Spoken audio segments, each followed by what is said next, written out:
La sécurité expulse la propriétaire de l'hôtel, sans savoir que c'était elle. Le soleil, un disque doré et impitoyable, déversait sa lumière sur la surface scintillante de la piscine principale du Grand Montes Impérial Paris, une oasis de luxe et d'exclusivité. Les clients, enveloppés dans des serviettes en coton égyptien, sirotèrent des cocktails colorés, leur rire résonnant doucement entre le tintement des glaçons et le murmure lointain de la ville. C'était un tableau de perfection, méticuleusement orchestré pour le plaisir d'une élite, mais la perfection, comme Sophie Dubois le savait bien, était souvent une illusion fragile, facilement brisée par une seule fissure dans la façade. Elle était assise au bord de la piscine, les pieds nus touchant l'eau tiède, observant le ballet aquatique des enfants et le flirt discret des couples. Elle ne portait pas de bikini de marque, ni de lunettes de soleil extravagantes. Sa robe de coton, simple et élégante, et son chapeau, de paille, la faisaient ressembler à une simple touriste sans prétention, peut-être un peu déplacée aux yeux moins attentifs. Mais les yeux de Sophie Dubois étaient tout sauf inattentifs. Ils absorbaient chaque détail, chaque nuance de cet environnement qui, bientôt, serait le sien. Soudain, une ombre s'allongea sur l'eau, bloquant le soleil. Un homme corpulent, en uniforme impeccable et au visage impassible, s'arrêta devant elle. C'était Antoine Lefebvre, le chef de la sécurité du Grand Montes Impérial Paris, un homme qui se déplaçait avec l'autorité de celui qui se croyait le gardien d'un royaume intouchable. « Excusez-moi, madame. » Sa voix était un tonnerre étouffé, mais chargé d'une froideur calculée. « Je crois que vous ne pouvez pas rester ici. » Sophie Dubois leva les yeux, un éclat presque imperceptible dansant dans ses yeux sombres. Elle ne bougea pas, se contentant d'incliner légèrement la tête. « Je ne peux pas ? Et quelle en serait la raison exactement ?» Antoine Lefebvre souffla un son qui semblait répété pour exprimer l'impatience. « Cette zone est exclusive aux clients de l'hôtel et à ceux ayant une réservation. Si vous n'entrez dans aucune de ces catégories, je devrais vous demander de partir immédiatement. » Un silence tendu s'installa. Les rires cessèrent, les murmures diminuèrent. Des regards curieux, auparavant fixés sur leur propre plaisir, se tournèrent maintenant vers la scène. Sophie Dubois sentit le poids de chacun de ces regards, la plupart chargés d'une indifférence qu'elle connaissait trop bien. Personne d'autre n'était interrogé. Des hommes en costume, des femmes avec des bijoux scintillants, des touristes à la peau claire et bronzée, tous se détendaient, intouchés. Seule elle, une femme noire, vêtue discrètement, était traitée comme une intruse. « Et qu'est-ce qui vous fait penser que je ne suis pas une cliente ?» demanda Sophie Dubois, sa voix calme, presque un murmure, mais avec un courant d'acier sous-jacent. Antoine Lefebvre roula des yeux, un geste de dédain qui ne passa pas inaperçu. « Je ne fais que suivre le protocole, madame. Ne compliquez pas les choses. » Il y avait un sous-texte dans ces mots, un jugement non verbalisé, un préjugé aussi ancien que les pierres de cet hôtel. Sophie Dubois le sentit, le reconnut, et une flamme froide s'alluma dans sa poitrine. Certains clients commencèrent à chuchoter. Une femme blonde, Émilie Durand, allongée sur une chaise longue à proximité, sourit en coin, un sourire d'approbation, qui fit se tordre l'estomac de Sophie Dubois. C'était la confirmation silencieuse que, pour beaucoup là-bas, la scène était parfaitement acceptable. « Je veux juste profiter de la piscine », dit Sophie Dubois, sa voix toujours contrôlée. « Je ne dérange personne. » Antoine Lefebvre croisa les bras, sa posture imposante. « Alors, s'il vous plaît, montrez-moi la clé de votre chambre. » Sophie Dubois savait qu'elle n'était pas obligée de le faire. Aucun client ne devrait être soumis à un tel examen. Mais au lieu de discuter, elle se contenta de sourire, un sourire énigmatique qui n'atteignit pas ses yeux. « Je ne la montrerai pas. » Le garde de sécurité hésita un instant, pris de court par le refus tranquille. Puis, il désigna la sortie, son visage durci. « Alors je devrais vous demander de partir. » L'humiliation était complète, publique. Tout le monde regardait, mais personne n'intervenait. Sophie Dubois soupira, un son presque inaudible. Elle prit son sac, se leva avec une dignité qui contrastait avec la grossièreté de l'homme en face d'elle. Mais avant de s'éloigner, elle lança un dernier regard à Antoine Lefebvre, un regard qui promettait plus qu'il ne menaçait. « Vous allez le regretter, » dit-elle, la voix basse, mais chargée d'une certitude qui fit ressentir aux gardes de sécurité un frisson inexplicable. Elle se retourna et s'éloigna sans hâte de la zone de la piscine. Il n'y eut ni discussion ni cri. Juste un départ silencieux, mais à l'intérieur, une décision était déjà scellée. Cet hôtel, le Grand Montez Impérial Paris, était sur le point d'affronter le plus grand défi de son histoire. Et personne, pas même l'arrogant Antoine Lefèvre, n'était préparé à ce qui allait suivre. Sophie Dubois marchait d'un pas ferme, mais son esprit bouillonnait. Ce n'était pas la première fois qu'elle était confrontée à ce genre de situation. Le regard de méfiance, le ton de voix qui tentait de masquer le préjugé, le sentiment d'être traité comme une menace dans un espace qui aurait dû être accueillant. C'était toujours la même histoire, un scénario répété à l'envi. Mais Antoine Lefèvre n'avait aucune idée de qui elle était.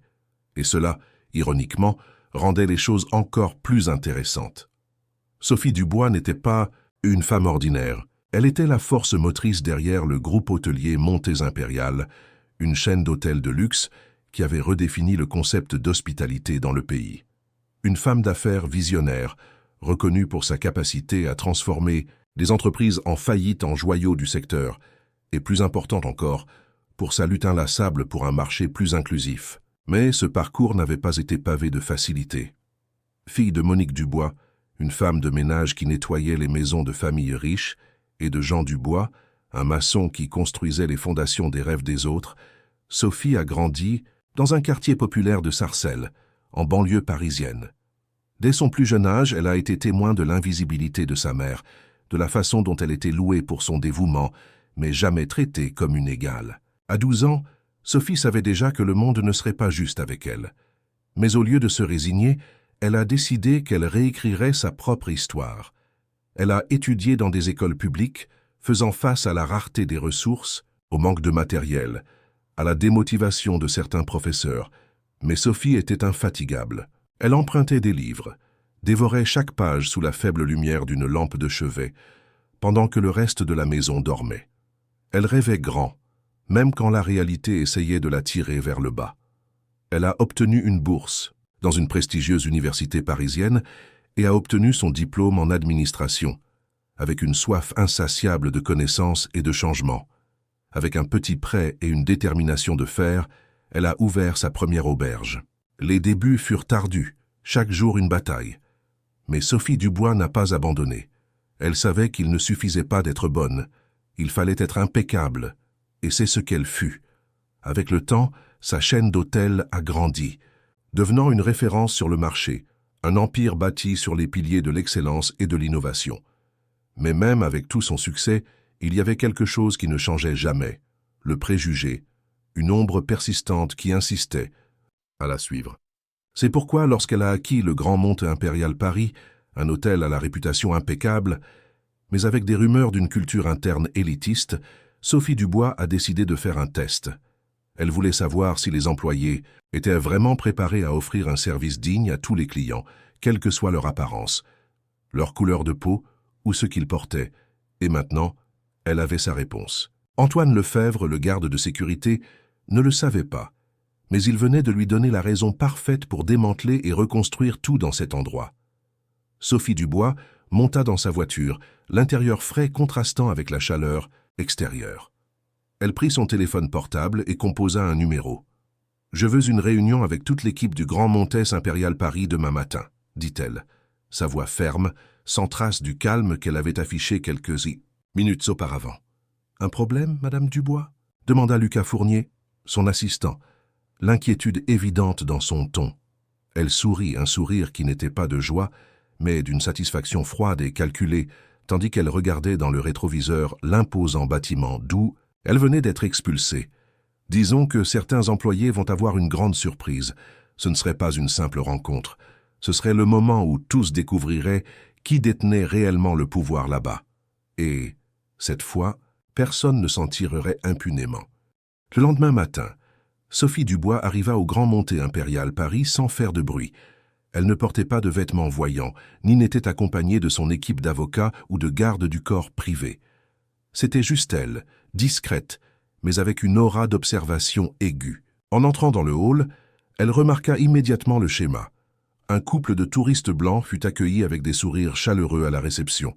La réceptionniste s'assura de leur offrir un surclassement et demanda s'ils désiraient une boisson de courtoisie. Quelques minutes plus tard, un homme noir vêtu simplement attendait impatiemment tandis que Julie Martin, une réceptionniste, ne le regardait même pas. Elle tapait quelque chose sur l'ordinateur, faisant semblant d'être occupée, son ennui à peine dissimulé. Sophie Dubois soupira. Ce n'était pas un cas isolé. Elle marcha lentement dans le hall, ses yeux enregistrant chaque détail. Une dame aux cheveux gris demanda de l'aide avec ses bagages et fut rapidement assistée par un employé souriant. Peu après, une femme noire fit la même demande et ne reçut qu'un regard impatient, suivi d'un hochement de tête sans enthousiasme. Les différences étaient flagrantes, tissées dans la trame même du service de l'hôtel. Sophie Dubois s'approcha du restaurant de l'hôtel, choisit une table près de la fenêtre et attendit. Alice Bernard, la serveuse, passa devant elle 3 fois avant de finalement demander ce qu'elle aimerait commander. Mais au lieu du ton aimable qu'elle avait utilisé avec les autres clients, sa voix était froide et impersonnelle. « Je vais prendre un café », répondit Sophie Dubois, gardant sa impatience. La serveuse nota rapidement et partit sans rien dire de plus. 10 minutes passèrent, 15, 20. Sophie Dubois vit d'autres clients arriver, commander et recevoir leurs commandes, tandis que son café n'était toujours pas arrivé. Elle en avait assez. La veille au soir, elle avait quitté la piscine de l'hôtel en ressentant l'humiliation sur sa peau. Maintenant, elle observait clairement le problème, qui devait être résolu. La question n'était pas seulement un garde de sécurité mal formé. C'était quelque chose de bien plus grand. La culture de l'hôtel. Une culture d'invisibilité pour certains, de privilèges pour d'autres. Et elle s'assurerait que cela change. Sophie. Dubois prit son téléphone portable et envoya un seul message à Lucas Fournier, son assistant. Réunion confirmée.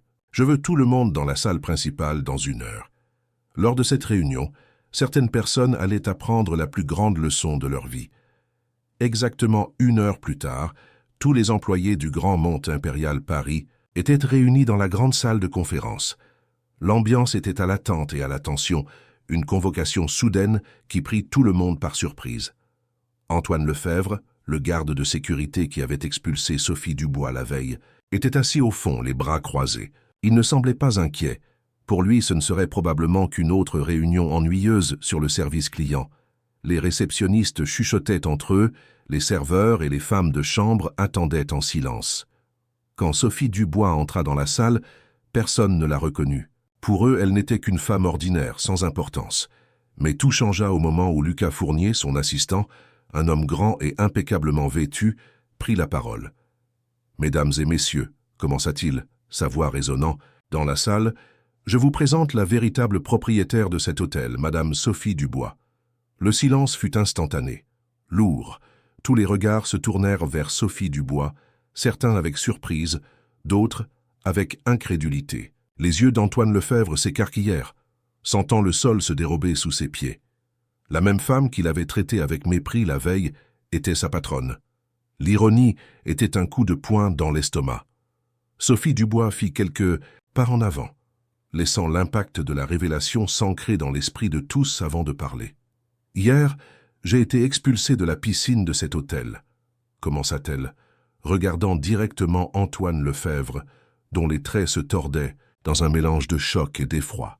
Non pas parce que je dérangeais, non pas parce que j'avais enfreint une règle, mais parce que quelqu'un a décidé que je n'avais pas l'air d'une cliente. Antoine Lefebvre ouvrit la bouche pour essayer de dire quelque chose, mais Sophie Dubois leva la main, l'interrompant. « Je sais que le problème n'est pas seulement un employé. Il réside dans la façon dont beaucoup d'entre vous voient et traitent les clients. Certains baissèrent la tête honteux. J'ai vu de mes propres yeux comment les clients sont traités différemment, selon leur apparence. J'ai vu des employés ignorer des clients noirs, les servir froidement, ou même les faire attendre plus longtemps que les autres. » La voix de Sophie Dubois était ferme, mais sans exaltation. Elle n'avait pas besoin de crier pour être entendue. Son autorité émanait de sa présence, de sa vérité. Et cela prend fin aujourd'hui. Antoine Lefebvre s'éclaircit la gorge, essayant de retrouver son calme. « Madame, je ne faisais que suivre le protocole. Je ne savais pas qui vous étiez. » Sophie Dubois le regarda droit dans les yeux. « Et si je n'étais pas la propriétaire de l'hôtel ? Pensez-vous que cela justifierait la façon dont vous m'avez traité ?» L'homme resta sans voix, son visage pâle. Sophie Dubois prit une profonde inspiration. Ce qui s'est passé hier était un test, et cet hôtel a lamentablement échoué. Mais je ne suis pas le genre de personne qui ne fait que pointer les erreurs. Je suis le genre de personne qui répare ce qui ne va pas. Elle marqua une pause dramatique avant d'annoncer la décision qui allait tout changer. À partir d'aujourd'hui, cet hôtel subira une restructuration complète de son service. Tout le monde ici suivra une formation obligatoire sur le respect, la diversité et l'inclusion. Elle regarda de nouveau Antoine Lefebvre, ses yeux fixés sur les siens. « Et quant à vous, monsieur Lefebvre, je ne peux pas garder dans le personnel quelqu'un qui agit avec préjugés et discrimination. Votre licenciement est immédiat. » L'homme pâlit, ses lèvres tremblèrent. Il ouvrit la bouche, essayant de se justifier, mais il savait qu'il n'y avait rien qu'il puisse dire. Son destin était scellé. Sophie Dubois continua, sa voix résonnant dans la salle. « Je veux que cet hôtel soit un exemple, un endroit où toute personne, quelle que soit son apparence, est traitée avec respect et dignité. » Le silence dans la salle fut rompu par l'un des réceptionnistes qui applaudit. Bientôt, d'autres suivirent, jusqu'à ce que toute l'équipe applaudisse. Tous n'étaient pas d'accord, mais le message avait été délivré. La culture de l'hôtel ne serait plus jamais la même, et Sophie Dubois était sûre qu'elle venait de transformer cet endroit pour toujours. Le lendemain, le Grand Mont Impérial. Paris n'était plus le même. L'impact de la réunion résonnait encore dans les couloirs. Antoine Lefebvre, le garde de sécurité qui avait expulsé Sophie Dubois, partit sans dire un mot. Son départ, un sombre rappel pour tous. Les employés savaient qu'à partir de ce moment, tout serait différent. Mais Sophie Dubois savait que licencier un employé ne suffisait pas. Le problème allait bien au-delà d'un seul homme. Il fallait changer la mentalité de toute l'équipe, démanteler les racines du préjugé qui s'était infiltré dans la culture de l'hôtel. C'est pourquoi, tôt le matin, elle réunit les directeurs et leur annonça la nouvelle phase de l'hôtel. À partir de maintenant, annonça Sophie Dubois, sa voix chargée d'une autorité incontestable. Chaque employé, sans exception, suivra une formation obligatoire sur le service client, le respect et la diversité. Les directeurs se regardèrent. Certains semblaient satisfaits, d'autres visiblement préoccupés par l'ampleur de la tâche. « Et ce ne sera pas seulement un cours en ligne ou une conférence », continua Sophie Dubois, ses yeux parcourant chaque visage dans la salle. « Je veux que tous les employés passent une journée dans la peau des clients qui sont souvent mal servis. Les réceptionnistes prendront la place des clients pour comprendre ce que c'était d'être ignorés. Les serveurs ressentiront l'inconfort d'attendre une commande qui n'arrive jamais. Le personnel de nettoyage recevra un traitement différencié juste pour ressentir de première main ce que cela signifiait d'être traité comme invisible. Ce n'est qu'ainsi que vous comprendrez l'impact réel de vos attitudes. » Sophie Dubois savait que les mots pouvaient inspirer, mais seules les expériences transformaient. Dans les jours qui suivirent, les formations commencèrent. L'équipe fut surprise de réaliser à quel point de petits gestes pouvaient faire la différence. Les employés qui ignoraient auparavant certains clients ressentaient maintenant la frustration d'être traités avec indifférence. L'impact fut si grand que peu à peu, la culture de l'hôtel commença à changer de l'intérieur. Sophie Dubois s'assura que ce changement soit permanent. Elle fit installer un système d'évaluation en temps réel où les clients pouvaient donner des retours anonymes sur le service. Tout cas de discrimination serait analysé avec rigueur et les conséquences seraient immédiates. De plus, elle ouvrit de nouvelles offres d'emploi, privilégiant l'embauche de personnes noires, de femmes et de professionnels issus de communautés défavorisées. Le message était clair. Il ne suffisait pas de corriger l'erreur. Il fallait créer des opportunités et construire un environnement véritablement inclusif. Et c'est exactement ce qu'elle fit. Le Grand Montez Impérial Paris, qui n'était auparavant connu que pour son luxe et son exclusivité voilée, devint désormais une référence en matière d'excellence de service et de respect de la diversité. Et tout commença par une erreur, un jugement hâtif d'un garde de sécurité qui pensait pouvoir juger quelqu'un à son apparence. Il était loin de se douter que cette erreur allait tout changer. La transformation du Grand Montez Impérial Paris ne se limita pas à ses murs. L'affaire de Sophie Dubois eut un retentissement. Des clients qui avaient assisté à la scène le jour de la piscine commencèrent à partager l'histoire sur les réseaux sociaux. La propriétaire de l'hôtel a été expulsée par son propre garde de sécurité et a donné une leçon inoubliable. Le titre est devenu viral. Des blogs, des journaux et même des émissions de télévision ont commencé à parler de l'incident. Certains soulignaient l'erreur du garde de sécurité, mais la plupart mettaient l'accent sur la façon dont Sophie Dubois avait géré la situation, sans colère, sans vengeance, juste avec intelligence et détermination. Elle fut invitée à des interviews et dans chacune d'elles, elle répétait le même message. Le problème n'est pas seulement un employé, c'est un système qui normalise les préjugés. Et ce que j'ai fait n'a pas été seulement de corriger une erreur, mais de transformer la culture de l'hôtel. Le public s'est identifié. Des personnes noires qui avaient déjà vécu des situations similaires ont raconté leurs histoires. Les clients ont commencé à préférer la chaîne d'hôtels de Sophie Dubois, sachant qu'ils y seraient traités avec dignité. Mais l'un des moments les plus marquants s'est produit lors d'un événement entrepreneurial. Sophie Dubois est montée sur scène devant un public nombreux et a raconté son histoire. Depuis son enfance modeste jusqu'à devenir propriétaire de l'une des chaînes d'hôtels les plus respectées du pays. À la fin de sa conférence, une jeune femme noire, Fatou Diallo, a levé la main et a posé une question. « Madame Dubois, je rêve d'être entrepreneur, mais parfois j'ai l'impression que le monde n'est pas fait pour des personnes comme moi. Que diriez-vous à quelqu'un comme moi ?» Le silence s'empara de l'auditorium. Sophie Dubois prit une profonde inspiration et répondit « Le monde essaiera de vous convaincre que vous n'appartenez pas à certains endroits. Mais ne laissez jamais personne définir votre valeur. Si vous voulez une place, conquérez-la. Et s'il ne vous donne pas de place à table, construisez votre propre table. » Le public a éclaté en applaudissements. Sophie Dubois savait qu'elle ne pouvait pas changer le monde seule, mais elle pouvait inspirer d'autres personnes à faire de même. Et cela, peut-être, fut sa plus grande victoire. Le Grand Montez Impérial Paris était désormais un symbole de respect et d'inclusion. Ce qui n'était auparavant qu'un autre établissement de luxe est devenu une référence en matière d'excellence de service pour tous, quelle que soit la couleur, la classe ou l'apparence. Les changements mis en œuvre par Sophie Dubois ont non seulement amélioré la réputation de l'hôtel, mais ont également eu un impact positif sur la vie de nombreuses personnes. Les employés ont commencé à voir leur propre travail différemment. Les clients se sentaient plus accueillis, et d'autres entreprises ont commencé à suivre le même chemin. Mais pour Sophie Dubois, le véritable héritage ne résidait pas seulement dans les chiffres ou le succès de l'hôtel. Il résidait dans les personnes. Il résidait en Fatou Diallo, la jeune femme qui s'est inspirée de son histoire pour suivre son propre chemin. Il résidait en Antoine Lefebvre, l'ancien garde de sécurité, qui a appris une leçon qu'il garderait pour le reste de sa vie. Il résidait chez les employés qui ont compris que le respect ne se mesure pas à l'apparence, mais au caractère. Ce jour-là, lorsqu'elle fut humiliée à la piscine, Sophie Dubois aurait pu réagir avec colère. Elle aurait pu révéler son identité immédiatement, exiger le respect en tant que propriétaire de l'hôtel. Mais elle a choisi quelque chose de plus grand. Elle a choisi de transformer. Et au final, la plus grande leçon n'a pas été pour elle, mais pour tous ceux qui ont été témoins de cette histoire. Car le respect, la justice et la dignité ne sont pas des privilèges, ce sont des droits. Et Sophie Dubois s'est assurée que personne ne l'oublie.